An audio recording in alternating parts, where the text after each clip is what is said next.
का रहता था। सूरी सूरी के अब्बू की चाय की दुकान थी। वो सुबह उनकी मदद करता और फिर स्कूल चला जाता। स्कूल में सूरी से कोई ठीक से बात नहीं करता था, क्योंकि वो चाय बनाने वाले का बेटा है। वो सबसे बात करने की कोशिश करता है, दोस्तों के ग्रुप में शामिल होना चाहता है, लेकिन कोई भी उससे बात नहीं करता। और अगर वो बात करने की कोशिश भी करता तो सारे लोग उसका मजाक उड़ाने लगते। हे, कोई मेरे साथ वीडियो गेम खेलेगा? हाँ, मैं खेलूंगा। अरे चाय बनाने के लिए नहीं, गेम खेलने के लिए बुला रहा हूँ, तू रहने दे। सूरी को बहुत बुरा लगता है।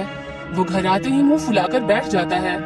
सूरी के अब्बू ये देखते हैं और उसके लिए खाना लेकर आते हैं। अरे क्या हुआ सूरी, तू मायूस क्यों है आज? ले खाना खा ले, तुझे अच्छा लगेगा, ले। पापा, कोई और काम क्यों नहीं करते? आपको इतने सारे कामों में से यही काम मिला। चाय बनाने में क्या बुराई है?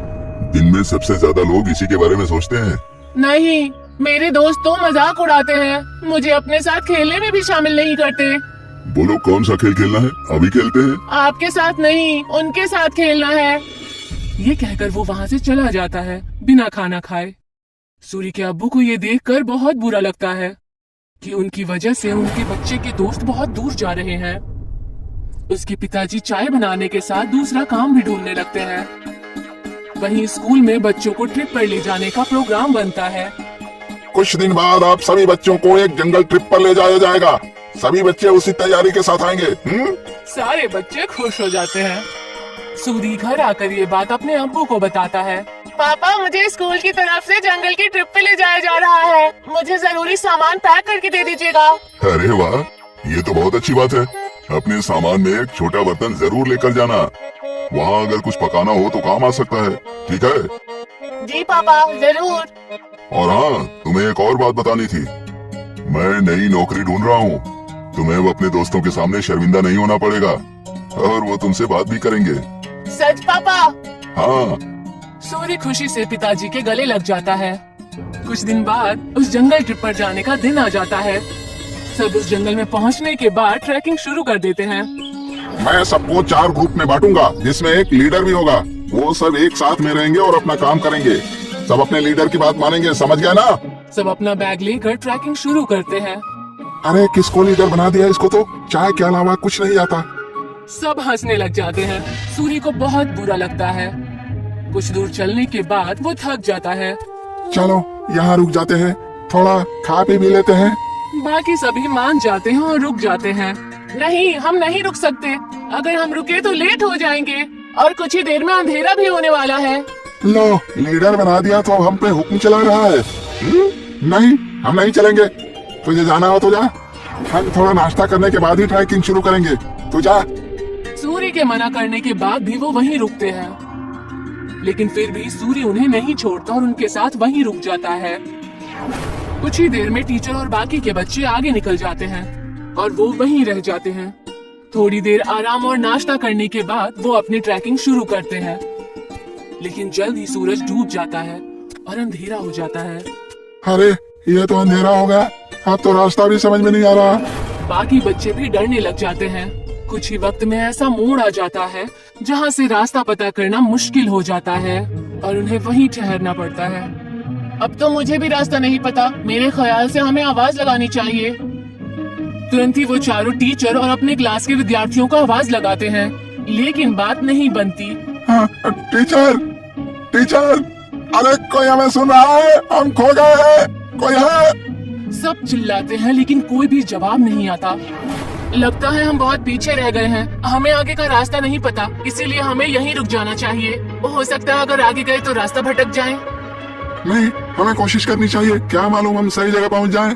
रात बहुत हो चुकी है, जानवरों का भी डर है। टीचर थोड़ी देर में हमें खोजते हुए आ ही जाएंगे। हमें यहीं रुकना चाहिए। सबको उसकी बात ठीक लगती है और वो लोग वहीं रुक जाते हैं। कुछ ही देर में रात हो जाती है और तेज ठंडी हवा बहने लगती है और उनके पास बचा खाना भी खत्म होने लगता है। अब तो हमारा खाना भी खत्म हो जाएगा और पानी भी खत्म हो जाएगा। अब भी कहता हूँ मैं, हमें चलना चाहिए। अरे लेकिन जाएंगे कहाँ? रास्ता तो बंद है। मुझे तो बहुत डर लग रहा है, कहीं कोई जानवर ना हमें खा जाए। मुझे तो बहुत ठंड भी लग रही है। हाँ मुझे भी। मैं आग जलाता हूँ और सब लोग आग जलाते हैं। कुछ देर जलने के बाद आग कम होने लगती है हम क्या करेंगे, इतनी ठंड है, आग भी खत्म हो रही है, जानवर से नहीं तो ठंड से चूर कर मर जाएंगे। सूर्य कुछ सोचता है और कहता है, मेरे पास एक आइडिया है। मेरे पास बर्तन और चाय की पत्ती रखी हुई है बैग में। वो आग बुझने के बाद तक गर्म रहेगी तो हमें भी गर्म रखेगी।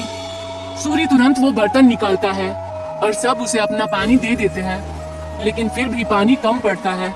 वहीं पास में जमीन पर बर्फ पड़ी होती है, वो उसे उठा लेता है। जैसे ही काली चाय बनती है, आग खत्म हो जाती है। सबको बहुत अच्छा लगता है। उसे पीने के बाद सब तारीफ भी करते हैं, लेकिन अयन सिर्फ चुपचाप चाय पीता है। कुछ ही देर में उन्हें पत्तियों की आवाज आती है और वो अपने पीछे की तरफ देखते हैं। वो देखते हैं कि उनके टीचर आ रहे हैं। सब राहत की सांस लेते हैं। कैंप में पहुंचने के बाद जब टीचर उनकी तारीफें करते हैं तो अयन कहता है कि वो महफूज उनके लीडर सूरी की वजह से है। ये सुनकर सूरी को बेहद खुशी होती है। सूरी की कहानी सुनकर सब उससे दोस्ती करने आते हैं। अगर आज सूरी को चाय बनानी नहीं आती तो शायद सब उसके दोस्त नहीं बनते। आज पहली बार उसे चाय वाला होने पर खुशी हो रही थी। अगले दिन वो खुशी खुशी अपने पिताजी के पास गया और उन्हें सारी बातें बता दी। अरे ये तो बहुत खुशी की बात है। एक बात तो मेरे पास भी है, मैंने अच्छी नौकरी ढूंढ ली है। सूरी ये सुनकर हैरान और उदास हो जाता है। नहीं पिताजी, आपको काम बदलने की कोई जरूरत नहीं है। आप जो भी काम करते हैं वो अच्छा ही होता है, पर कोई भी काम छोटा या बड़ा नहीं होता। ये मुझे अब समझ आ गया है। सूरी के पिता ये सुनकर खुश हो जाते हैं और अगले दिन वो खुशी खुशी अपनी दुकान में अपने अब्बू की मदद करने लगा। और जैसे ही वो स्कूल पहुंचा तो सब उससे मिलकर उससे बातें करने लगे और उसके साथ खेलने लगे।